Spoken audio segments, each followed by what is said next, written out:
Hey you guys, how are you? So I wanted to go live today to talk about domestic violence.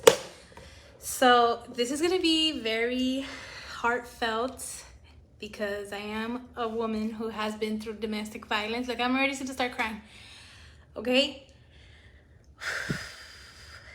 Breathe. Okay, I want to talk to you guys, let you guys know that there's always help out there. I want to read this Bible verse to you guys because I am reading this book that says the Weekly Prayers Project. I am on week 2. But I also have my Bible that translates it in the way I like to read it. So let me get comfortable because this is gonna be a little bit. I decided to do this not only because I am a domestic violence survivor, because my mom is also a domestic violence survivor. Like I said, this thing is gonna make me cry. And it's something that, like, I want you girls and men's, because there's men's that go through it too, to know that there's always resources. Always resources. And that's where I'm gonna come in and let you guys. Am I this way? I don't know. I'm trying to fix my camera. Okay, so first things first. I am Amanda, mother of 5. During this life part of my life where domestic violence was introduced to me was as a little girl. So everything that happens to you and everything that you do in life, it's a cycle of life. So try not to allow it. Try not to, because your kids do suffer and they believe it's okay, and then it might happen with their lives and you guys cannot get in it because you allowed it. Another thing, every story, every life is different. So every domestic violence relationship is very different and it's not easy to get out. So don't be like, oh, she's a coward, oh, he's a coward. No, they're not. It's hard, very hard to get out of a relationship like that. So it started as I was like 9 years old. My mom had a boyfriend and he used to hit her all the time, and we used to call the cops and stuff like that. But because of the love my mom had for that person, well, the love she thought she had for that person, unfortunately, when I turned 16, from 9 to 16, for so many cop callings and stuff like that, I was taken away by DCF, which a lot of you guys call CPS. There's different ways of calling them. And thank God I was old enough, because less than 6 months I got back with my mom, which was amazing because my mom never got back with this guy. And life was a lot different, a lot more healthier, more struggles, because my mom really depended on this person. And this is the reason why she didn't leave him, because she depended on him. And that's the main reason a lot of women's, in this case, because men's with domestic violence usually leave their wives and buy, but women's tend to stay attached to that person because of financial stability, or because of, like me, in my domestic violence relationship, reason why was I always said my kids are never gonna grow up without their dad. I will never separate my kids from their dad. I was raised without my dad, and telling you, this is very emotional type of subject, but I had to get it out there.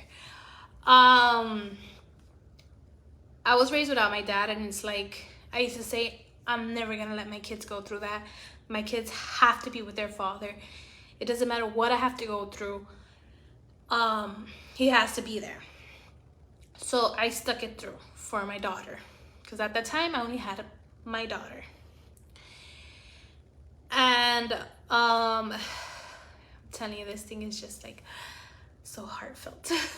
I'm sorry. It was all lovey-dovey at first. Every relationship is very beautiful at first until you get to know the person. Once you get to know the person, that's when you see the true colors. That's when the monster comes out. And it was scary. There was a time where he even threw a chair on me. And I used to say, I can't leave him. If I leave him, my daughter will be without a dad. Where am I gonna go? Am I gonna go to the street? I don't have a place to go. My sisters have their own life. My mom has her own life. I can't bother them. So that was always my case. I would always say, I cannot bother my family. Look at me. I told you I was gonna get all emotional.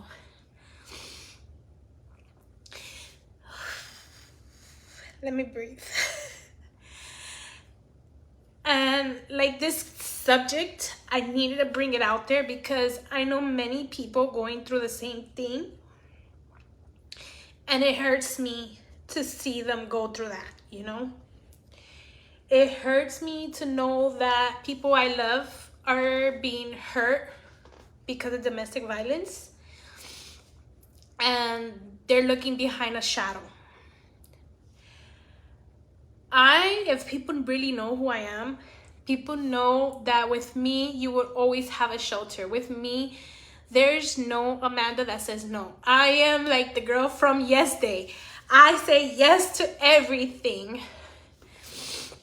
So like that fear that I had from the person who used to hit me, there was one time where he was just on top of me, like just hitting me, and I was like, oh my god, I thought I was gonna die. But it's fine, I'm alive. There was another occasion where he threw me off a car. I was a month and a half pregnant, 16 weeks, so more than that, like almost 3 months. I unfortunately lost those babies because 16 weeks and I already had like a big stomach like this. It was horrible. It wasn't because of the fall of the car. It was just like I say, it was so much stress for him. Domestic violence, you guys, does not only mean them hitting you. You know that. It also means them calling you a bitch. Oops, excuse my language. Calling you the B word. Calling you, oh, you're worthless. When you're not. Every woman in this world is not worthless. Men are not worthless either. When they tell you that you can live life without them, that's domestic violence. It's verbal abuse. So physical abuse, verbal abuse, sexual abuse is all domestic violence. You guys don't know what sexual abuse is? If you're married or you have a significant other, you've been with them for a while, and they're forced themselves upon you after you say no, that is sexual abuse. That is domestic violence. Because you are saying no and they're still doing it. So yeah, there's many things in domestic violence. So let me keep on my story. I kept on letting him hit me, call me names, tell me that I won't ever be nothing without him. Look at me now. That I was a hoe. He would always say I'm a hoe, which was the funniest thing because he wouldn't even let me leave the house. He would never let me leave the house. There was a time where his mom didn't accept me and I had to use the bathroom in a closet. I had to be like a homeless person inside of a house. I was inside of a closet all the time, hiding from his mom. And his mom is so Christian-y that she never said nothing about, like she never knew nothing about it. I also got verbally abused by that lady so many times. It was horrible. Then on top of that, after he pushed me out the car that I mentioned a little while ago, he got arrested. He was in jail. They bonded him out. Look, it looks like I have boogers, and I don't have boogers. It's just, I don't know. And I don't even have this thing right here. I'm gonna change this light. Let me take out a little bit of dimmer because it makes it look like I do. There we go. Oh my god, that's why I don't cry. But whatchamacallit, after he did that and threw me off the car, he got arrested, bonded out. I already said that. And then I got back with him. Yeah. That's how domestic violence works. I got back with him because he said he loved me. He couldn't be without me or our baby that we were expecting. And I got back with him. Which I would have known all these resources that there is nowadays. I'm a resource. If you need somewhere to shelter, somewhere to be, I don't care where you at, you could come stay with me. He also, whatever, it was fine. I lost that baby a couple weeks after. Then I got pregnant again 2 months later with my beautiful daughter I have now. After that, our daughter was 9 months old when he got deported. When he got deported, guess what? I went behind him after the horrible ways he treated me. I went behind him to a third world country where they have no rules on how a man should treat a woman. So you guys can guess what happened next. I don't know if you guys remember that back in the days, we used to use our phones and we used to have like little signatures, like butterflies and all these pretty little signatures. So on my signature, it said baby girl, no, it said single for life, something like that. I don't know, it said something. I forgot to delete that message before I got to Guatemala. That was a country. And we were drinking. He was going through my phone. And you can only imagine what happened next. I went to the room. I hugged my daughter. And I told her, I'm sorry. I love you. And if something happens to me today, Mommy's always gonna watch over you. I told that to my daughter, thinking that this guy is gonna kill me right now. And sure enough, he went into the room and he pulled me by my hair and he kicked me. I was pregnant already with my son.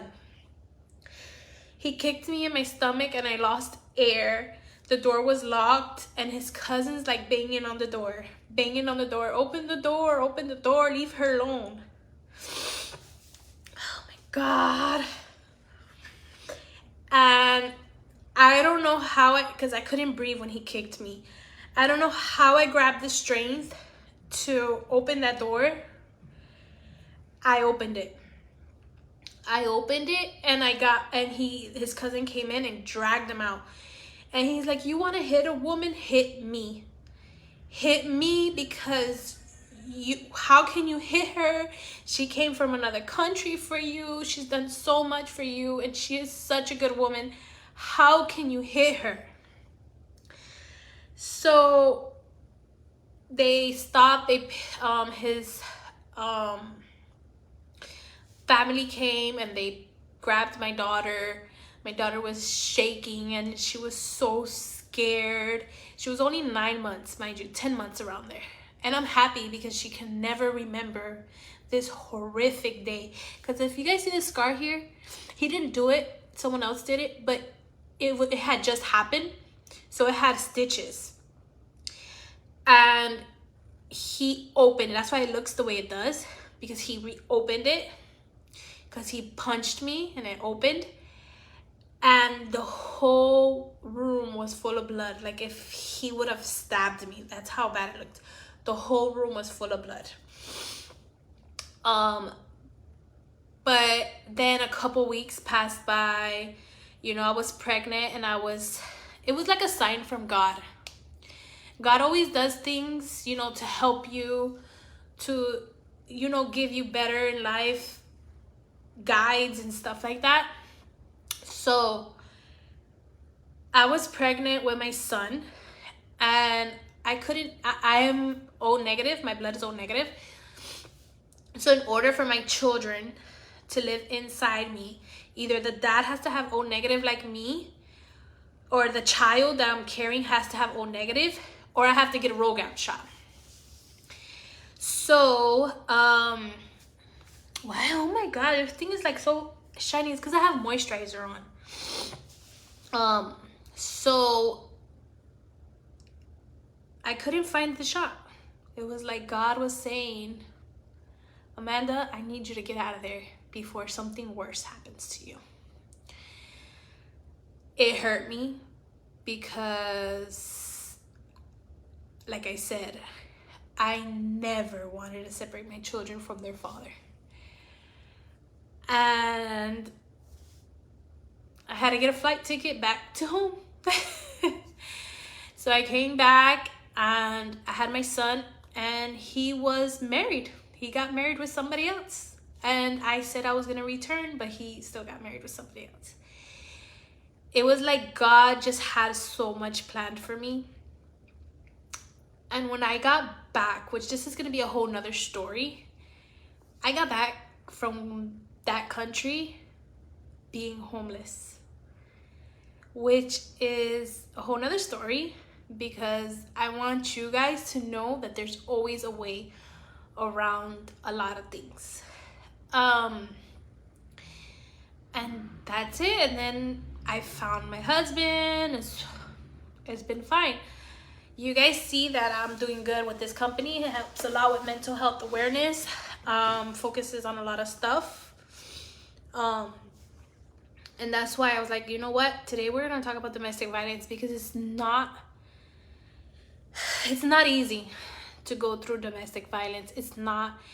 Like I was telling my sister yesterday, because I told her a story about somebody that's really close to me and is going through it right now, and it hurts me. It's not easy to get out of a domestic violence relationship. I got out of it because God put his hands on me and took me out of there. God said, you know what? You need to get out of here. You got to get away from this guy. And it's now. So God put my child in my stomach for me to realize that I needed to get away from this other guy. But, you know, my friend right now is going through it, and it's like I could only tell her so much. But when you're in a domestic violence relationship, it's up to you to get out of it. It's up to you to find shelter, up to you to find a way to get out of it. Like I said, I'm like the girl from yesterday. If you need a place to be, a place to shelter, a place to be in, I'm here. No, I might not be a millionaire. You know, we might struggle a little bit, but I'm going to help you. I'm going to help you find the resources that's going to help you get through it. It's not easy. It's not easy, especially when you have kids and you've been with that person for so long. It's not easy. I'm telling you, I was with this guy so long. I thought it was going to be a beautiful relationship, and it turned out to be a monster in hell. But I know that there's a purpose for me doing this video, and I know that God is not telling me, hey, just do this video and, you know, let's talk about domestic violence, you know, let's get these people to join your company, la la la. No, I am here because I am a victim of domestic violence, and I want you guys to know my story. I want you guys to know that there's always a way to find your way out of there. Always. I have this little Bible verse that I want to read to you guys that I got out of my like little book of weekly prayers, which I will read it to you in a little bit. Where it says, if you seek him, he will help you. And believe me, he will help you. Obviously, like they said, like my pastor said, obviously, if you're only looking for him when you need help, it's going to be hard because he doesn't know you. You have to let him know who you are. You have to give yourself to him. You have to make your way into God's life. Yeah, he brought you to this world, but he brought millions of other people too. And if you don't talk to him and let him know, I need help, not just one day, every day of the week. I wake up in the morning and the first thing I do is take a shower and I manifest and I meditate and I pray. Those are my things. MMP. I love it. Makes me feel comfortable. It makes me feel very good. Like very good. After I manifest my affirmations, I love it. Like I could repeat them all day. I feel good about myself. It's just the matter of you finding yourself and finding a way out of this horrific thing called domestic violence. Horrible. I wish it never even existed. But unfortunately, we live in a world where back in the days, not now, you don't have to go through it now. Back in the days, there was no women laws. Or men, because men's also go through it too. But mainly women's. There was no laws that protected any of us if someone hit us or if someone abused us or raped us or not. There was no laws for that. So now there's so many laws and so many ways, so many help. Like if you're going through a domestic violence relationship, you can get help. There's domestic violence shelters. There is there is a program called Mujer, which if you guys need help, I can get you the resources. If you need shelter, I can shelter you for a little bit. You don't have to go through that at all. No man is worth being abused. That's it. Point blank, period. No children is worth you getting abused. I'm sorry. Your kids are gonna grow up. Your kids are gonna leave you. And you're stuck with this monster. Because it's a monster. A man or a woman that hits somebody and they think it's okay to abuse their significant other, they are a monster. They are not human. They are a monster, a creature from hell. Because they have no simplicity, they have no heart, they have no humbleness. They are just a monster. They are a demon. A person who has a heart, a person who believes in faith, who is humble, like me, they know what they know, and they're here for you. Like I said, I am going to talk to you guys about being homeless next Friday. So every Friday, I'm going to talk to you a little bit more about my stories. Little stories that I have put on my feed. You've maybe seen it, but all I say is that I'm a domestic woman. I was a homeless woman. I've been through a lot. That's it. But I've never physically in live told you guys my stories. Because I felt like, you know what, they're going to be like, oh, she's so boring. She's talking shit. Da, da, da, da. No, I don't care. Now I do it because I want to do it. Because I want to get my word out there. I want you to feel safe and know that you have somewhere to closure yourself. You have something to talk to me about. I'm here 24/7. You could inbox me. You don't have to wait for tomorrow. You don't have to wait.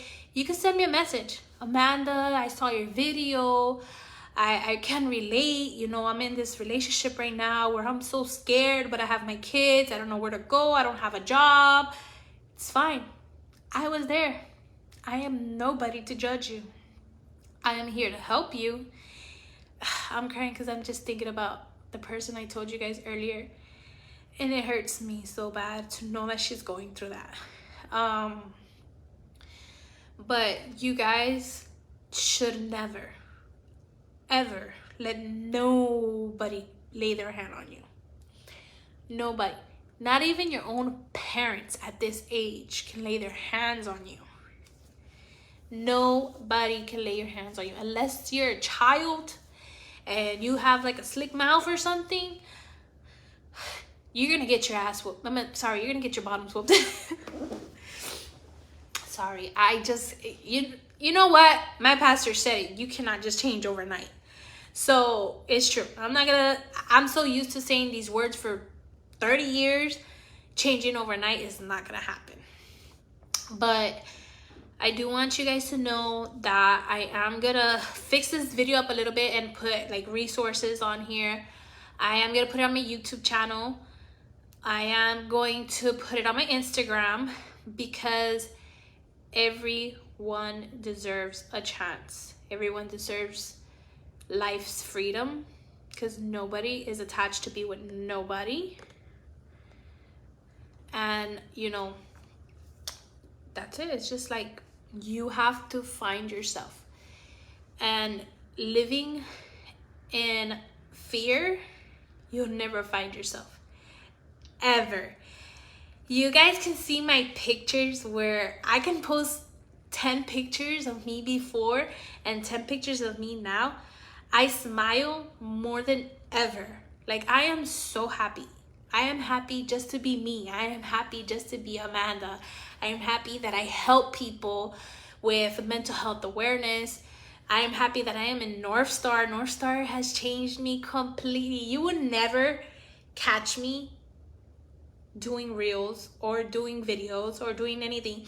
Maybe here and there, stories or lives, but it was more about dumb stuff. Now it's about us, about you guys, about your focus in your life. And I'm here 24/7. I'm also gonna put my phone number down below. You guys can text me if you guys don't feel good on social media, texting me what you feel and stuff like that. I'll send you my text message. We could text all night. If you need help to fall asleep, I will talk to you till you fall asleep. But you guys, find a way out. Get out of there. There is no life behind domestic violence at all. You're never gonna find happiness. You're never gonna change him. Never. Once a woman beater, always a woman beater. I'm sorry to say. There's no changing a person who was raised on hitting women. My husband right now, the one you guys see all the time, his mom used to get beat by his dad. And he grew up saying, I would never hit a woman. I would never hit a woman. And he doesn't. He hits the wall. He gets mad because, I don't know, after being in a relationship like that, you just don't take nothing from nobody. So I'm very harsh with him. He's super amazing husband, amazing father. I am just very bad. I'm a bad person. I don't hit him. I don't. Maybe playing around, but I don't hit my husband. We argue like any couple. If you guys don't argue in your relationship at least once or twice a year, you're not a healthy relationship. You could argue about the cheese was hot and you wanted it cold. That is normal. That is fine. But don't argue in front of your children. I am so sorry to say this, but if you argue in front of your children, then you have no respect for your children. I argue with my husband. You want to know how? I grab my phone and I start talking. Oh, you think this? Our kids could be right next to us and I'm right there talking mad. Like, but screaming at him in front of my kids, that doesn't happen here. Telling him stuff that I don't like in front of the kids. There was a time where he disciplined one of my children. I did not like that. I told him, we are divorcing.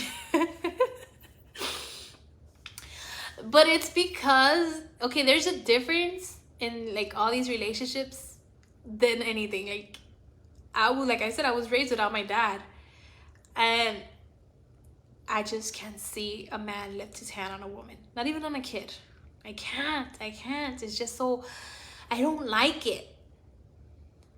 There was a time, one time in the street, I didn't get in it because I don't know if they were gonna get back with each other. I just told the girl, are you okay? And so the guy stopped hitting her. You guys don't have to get into the argument. You guys don't have to like put your hands on the other person who's being physical with the woman or the guy. You just have to stop there, say, hey, are you okay? And 80% of the time, that person's gonna stop hitting that person. But don't get in it, and don't try calling the cops, and don't try doing this, because, like I said, domestic violence is the most hardest relationship to leave. The hardest. It's not the easiest relationship to leave. The easiest relationship to leave is a toxic one. But domestic violence with a narcissist,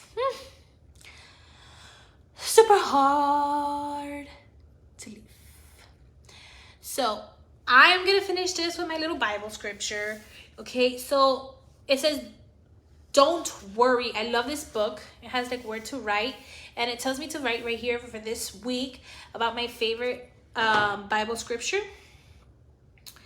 And so it's really good to get out of domestic violence relationship. And it's always good to find God to help you do it. And this is what this says. It says, be careful for nothing, but in everything by prayer and supplication with thanksgiving, let your requests be made known unto God. And the peace of God, which passes all understanding, shall keep your hearts and minds through Christ Jesus. I guess I'm supposed to say Jesus Christ, but it says Christ Jesus. So if to understand that, it's basically like I'm saying, domestic violence is not easy. But if you look for God and you look for him and you pray for him and tell him to help you get out of that relationship, he will. He will. Just do it all the time. Don't just do it whenever you're scared or whenever you need help. No, do it all the time and seek him, because he is the one who's going to help you, guide you, and be there for you. So this is the end of my video. Bye, you guys. Love you.